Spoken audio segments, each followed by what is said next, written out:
After a white nationalist protest turned violent in Charlottesville, Virginia, this weekend, the Department of Justice announced last night it is opening a civil rights investigation into the event, per NBC.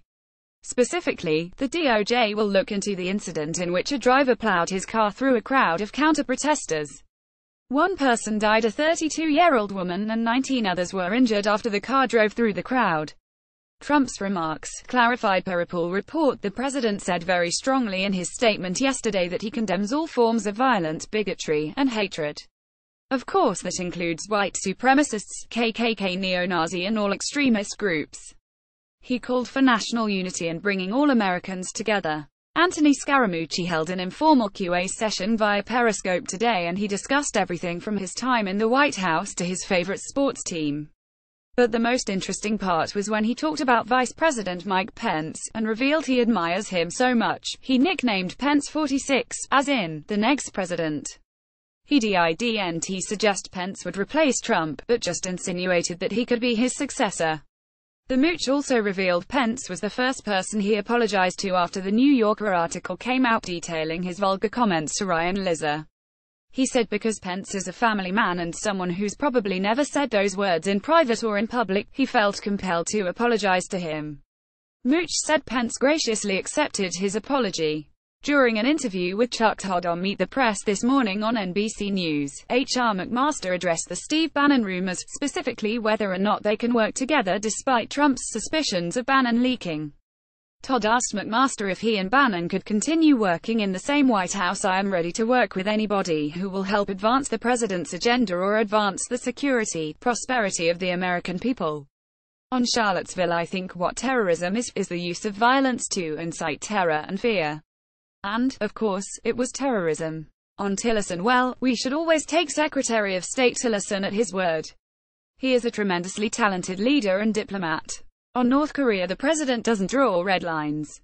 What he does is he asks us to make sure that we have viable options for him. Looks like week 2 of the 17-day presidential vacation will be as relaxing as the first. We're told Trump is putting off for a day his plans to return to his home in Trump Tower for the first time since the inauguration, and return to D.C. to appear on camera tomorrow as he signs an executive memorandum calling for a White House investigation of China trade practices. We're told that this week, he'll host an infrastructure discussion at Trump Tower, hold a tax reform event, and visit an opioid clinic in New Jersey. Not exactly the days of George H.W. Bush taking out the cigarette boat in Kennebunkport, Maine, or Bill Clinton strolling around the Black Dog on Martha's Vineyard, or George W. Bush chopping brush in Crawford, Texas, or Barack Obama largely disappearing on Martha's Vineyard. Secessionists push for South to break away from U.S. again, by AP's Jay Reeves in Birmingham, Alabama. As 21st-century activists seek to topple monuments of the 19th-century Confederate rebellion, the idea of a breakaway Southern nation persists. Secession has been discussed on and off for years by the far-right in states, including Texas, particularly when Barack Obama was president. Online, many Southern nationalists seem animated by drives to remove Confederate memorials, as happened in New Orleans and as planned in Charlottesville. Let 'em leave. Chuck Thompson, who wrote a 2012 book, Better Off Without 'Em, A Northern Manifesto for Southern Secession, points out that the South has been at odds with the rest of the nation for generations over issues including education, race, politics, shared history and religion.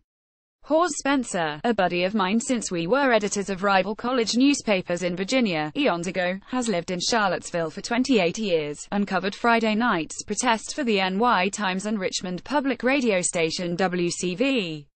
I asked him what it was like. The entirety of downtown Charlottesville looked like a war zone. Protesters smacked each other, threw water bottles and urine balloons, some of which hit reporters, and generally beat the crap out of each other with flagpoles. With many armed militia present, we thought bullets might be a problem. But as it turned out, it was just like European terrorism, a car aimed at pedestrians. Some of the photographers were braver than I and just dove right into the middle of these constant melees. A month ago, my 2 oldest teens showed up for the KKK rally out of curiosity. Thankfully, they took a hike up a mountain today. Sen.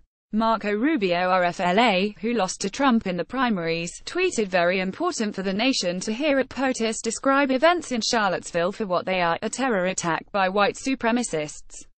Sen. Cory Gardner, chairman of the National Republican Senatorial Committee: Mr. President, we must call evil by its name.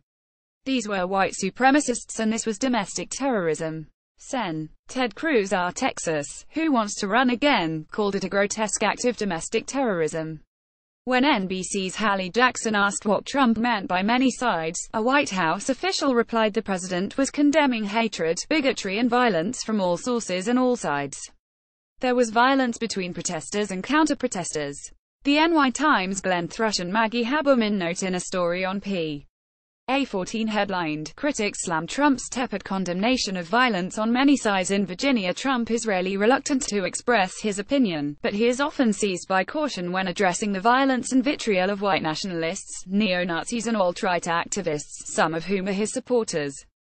Be smart. Being a leader is taking your people where they don't want to go, or don't know they want to go. Being president is about rising to the occasion, not shrinking to your base." Large swaths of Trump's base don't think like this. The vast majority of conservative Americans aren't racists. Trump does them a disservice by creating that impression, and by coddling or fearing the few who resist loving one another. Ivanka Trump responded to the Charlottesville protest today, and her remarks explicitly denounced white supremacy, unlike President Trump's statement. Sen. Ted Cruz called on the Department of Justice to investigate the Charlottesville, Virginia, white nationalist protest as domestic terrorism, Axios learned before Cruz released his statement. It reads in part, "It's tragic and heartbreaking to see hatred and racism once again mar our great nation with bloodshed. The Nazis, the KKK, and white supremacists are repulsive and evil, and all of us have a moral obligation to speak out against the lies, bigotry, antisemitism, and hatred that they propagate." Having watched the horrifying video of the car deliberately crashing into a crowd of protesters, I urge the Department of Justice to immediately investigate and prosecute this grotesque act of domestic terrorism.